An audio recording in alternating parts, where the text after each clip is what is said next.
Hello and welcome to the Sports Day video, which is part of the 3P series, Practicing Pseudocode Problems. Please make sure you have your Sports Day booklet, coloured pencils and pen. So let's get started. Before you work your way through this video, spend some time looking in your programming booklet and remind yourself how to use case statements, while loops and records. You should be really quite familiar with case statements now, as we've gone and done them in the last couple of videos. While loops were, as you know, covered last year, and records are the new material for year 12. And we spent some time looking at records in the Surface video, and we'll be looking at them again in this video. As always, I cannot emphasize enough the need to really understand both arrays and records, how they work and how they are written. Now, before we launch into this problem, here is the while loop example we used in the Surface video. We have the definition and the features of a while loop. Remind yourself of these again. The keywords for a while loop are while and end while, as I'm sure you already know. The pseudocode example shows to start with some initialization, followed by the while loop. To enter into the while loop, a grade must be 0 or more than 0. The while loop is tested with an input outside the loop, and if it is true, then we can enter the while loop. The while loop has 3 instructions which are executed, and whatever the grade score is, it's added to the total grade. There is a counter which increases, or otherwise called increments, by 1 every time a grade is entered. The instruction to input a grade is used to test the while condition, and if the condition remains true, then the grade just entered is entered to the total grade. The while loop bookend is the keyword end while. We then have a calculation outside the loop, which will calculate the average grade, and then the average grade is shown in the output. Again, let us have a quick reminder of how to write a case statement. A case statement has keywords, case and end case. The name of the case statement is connected to the condition part of the statement. The condition and the action parts are separated by a colon, and all of the possible actions available are indented so that it's easy to read. The case statement is closed using the keyword end case, and any outputting is done after the end case keyword. Now, let's spend a few moments looking at how to combine a record and a while loop. On this slide, we see the employee data record being declared. You will see that each field has a data type, and for those fields with a string data type, a field length is shown as well. After the record has been declared, we use the keyword end type. Once this is done, the record is opened. Again, take notes on how to open a record. We have the keyword open followed by the word record, then the name of the record. So we have open record employee.data. The next part of the pseudocode is declaring of variables and initialization. X represents the records in the employee data record, and like an array, it starts at 0. This x equals 0 is also important as it tests the condition of the while loop. And because we are less than 15, it allows us to enter the while loop as the condition is true. The while loop will remain true whilst records 0 to 14 are entered, which means there will be 15 records. After this, we come out of the while loop, close the record, perform a calculation, and finally output the total and average amounts before the keyword end. Here is our second example. We start with the keyword begin, like we did in the previous example. The record test score record is declared. The test fields are given a data type, and the string data types are also displaying their field lengths. As in the previous example, notice the indentation shown when declaring a record. We open record and initialize variables and then enter the while loop. In this particular while loop, there is a lot going on. There is the inputting of the data for each record. There are also calculations going on within the while loop. The reason for this is that we are wanting to show for each record that pupil's own total score and their average from all of the tests that they took. Then these results are outputted before the counter is incremented by 1 and we go on to the next record. After the 12 records have been inputted, we come out of the while loop, close the record and end. Now, you may want to pause the video and just really make sure you understand the pseudocode on slide 36 and 37 before you continue any further. As always, if you have any questions, have a chat with your classmates and come and have a talk to me. Here is our tick sheet again. We should be getting very familiar with this. Please continue to use it as it helps you to plan how to work through a pseudocode problem. My hope is that you will be able to memorize this tick sheet and work through any pseudocode problem in a quick and systematic way. Now, before we jump in and start annotating the pseudocode, you will see from your booklet on pages 1 and 2 there is quite a bit of pseudocode to understand. So let's do that now. A program which we do not need to write is able to find the top 3 pupils in each event, based on the score that they got. The results are sent back to the main menu. However, these results are not in place order, but in student number order. So the placings that are sent back could be the first record entry is in second place, the second record entry is in third place, and the third record entry could be in first place. The pseudocode on the next slide aims to find which male and which female pupils have the highest score, and their score and names are recorded. Now we're going to look at that code shortly. Our job will be to create a simple program that, depending on where the pupil is placed, they will be given a certain number of points. So 3 points for first place, 2 points for second, and 1 point for third. This could be a great job for a case statement, and these points are then added to an accumulated score called current score.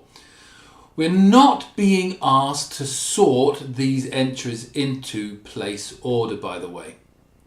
We are also, however, being asked to print out male and female students who have the highest score. So let's have a look at this code. On page 2 of your booklet, you will see the pseudocode in its entirety. Lucky for you, we do not have to write all this out.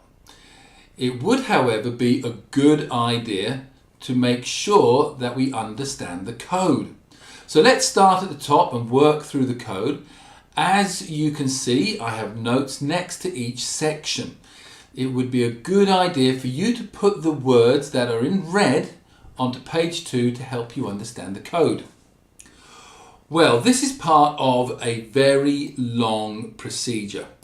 We start off with a number of global variables, though before these would be the procedure name, which unfortunately we've run out of space, but I assure you there would be a title before those global variables. There are a lot of global variables here, and do take note on how to write global variables. We then have the keyword begin. This is followed by some local variables which have been initialized. The -99s are an interesting feature. We need to make sure that whatever the score, the first entry will always be the current new high score. So we start with a ridiculously low number just to make sure of that. Now, here is something new.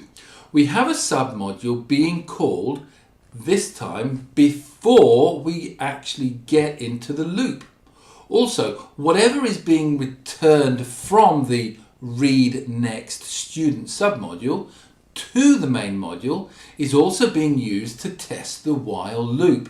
So while there are records to be inputted through the Read Next Student, the while condition is true.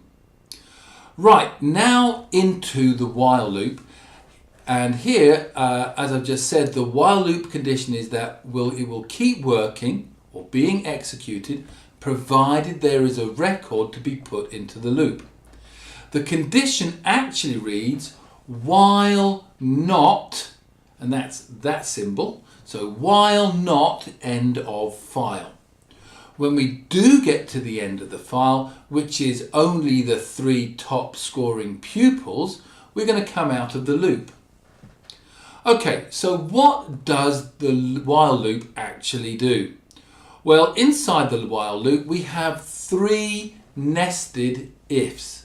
So, if the student number is not the current number, if the student is male, and if the current student has gained the new best score, which is called top male score, then the program will record that new student's top score, their surname and first name. However, if the student is female, now remember the program has already checked that it is a new student and not the current one, well then we go to the instructions after the else within the while loop, and the same instructions are there for recording the new top score called top female score, their surname and first name. After this block of nested ifs, the current score is reinitialized back to 0 to ensure that there is no residual data. Then all of the current student data is put into a series of store variables. After this else keyword is where we're going to be putting our code for place points and accumulated score. As we are still in the loop, we need to again test the while loop to see if we need to go through all of the instructions again. So the read next student submodule is again called and the current student gender is put into the store student gender. There is an output to this pseudocode, but you will have to write this. Now, if you have managed to follow along, that is outstanding and well done. If you feel there are areas of this code you're not too sure about, well obviously rewind the video and play it again, or feel free to come to me and let's have another chat. So what you need to do now is read through the question on your page 1 of your booklet carefully, making sure you clearly understand what you're being asked to do. Then with coloured pencils, annotate the question, identify inputs, processing outputs and any other relevant information. And then when you're ready, you can see my answers on the next slide. Here is my annotation. Please make sure that your annotation is the same as mine before you move on to the next slide. Now that we have completed the annotation, go on to page 3 and write down the requirements and complete the table. Pause the video whilst you do this, and when you're ready to start the video, my answers are on the next slide. Pause the video again and make any adjustments to your table and requirements if needed, then proceed when you're ready. Now, on top of page 3 of your booklet, highlight what element you think you will need to write your pseudocode. Remember, you are only writing part of the code where you need to think about what control structure you need to help with multiple decisions and being able to output the final result.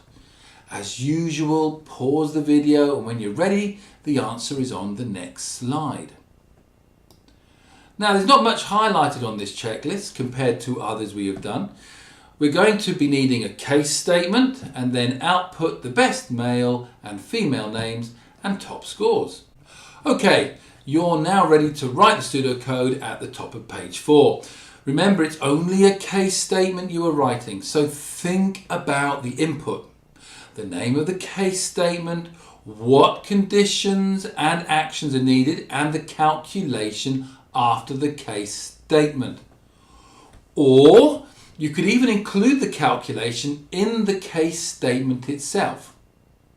Pause the video, then when you're ready, have a look at the solution on the next slide. There are two possible solutions shown here. One is where once the number of points is known, there is a calculation to find the current score.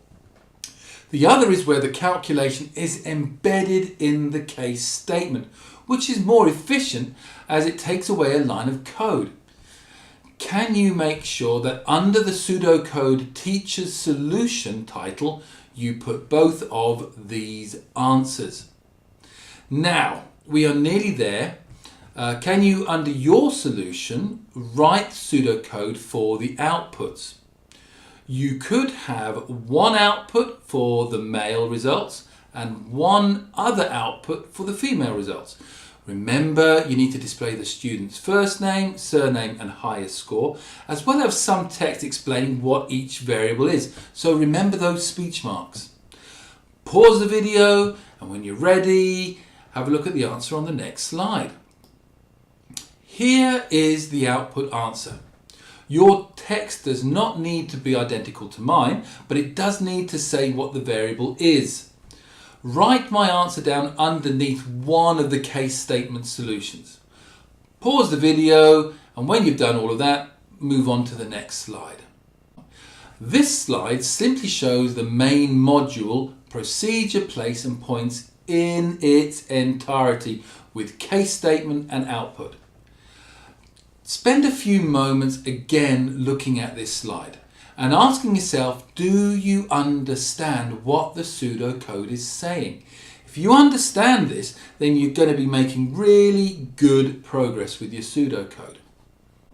Please turn your booklet to page 5 and you will see this problem in your booklet. As always, work your way through this tick sheet so that you complete all the sections on page 6 of your booklet. Once you have done that, go on to the top part of page 7 and write your pseudocode solution. Pause the video now, and when you are ready, you can see my solution on the next slide. Here is the solution. You will see these arrows. They may turn up in an exam. The arrows are just another way of writing an equal sign. One of the parameters is total cost. This is a by value parameter. Since this value has been put into this submodule, we do not need any input keyword. The action part of this case statement, i.e. the part after the colons, say that however much the amount is, that will be the discount amount. After the end case keyword, we have some calculations. You may have been able to combine both of these calculations into one calculation, which is fine. We then end the module. Just make sure that you write my solution below yours. Here is our last problem for this video, and you will find it on page 8 of your booklet. Using your tick sheet, read the question carefully twice, at least. Annotate the important information in this problem. Then complete all the elements on page 9. Once you've done all of this, write your pseudocode in on page 10. Remember, these booklets will be invaluable to you come revision time. So please make sure that you have completed everything in this booklet so that it will be most helpful to you. As always, I look forward to seeing and marking your work. Thank you for watching this, and I look forward to seeing you in the next video. Bye-bye.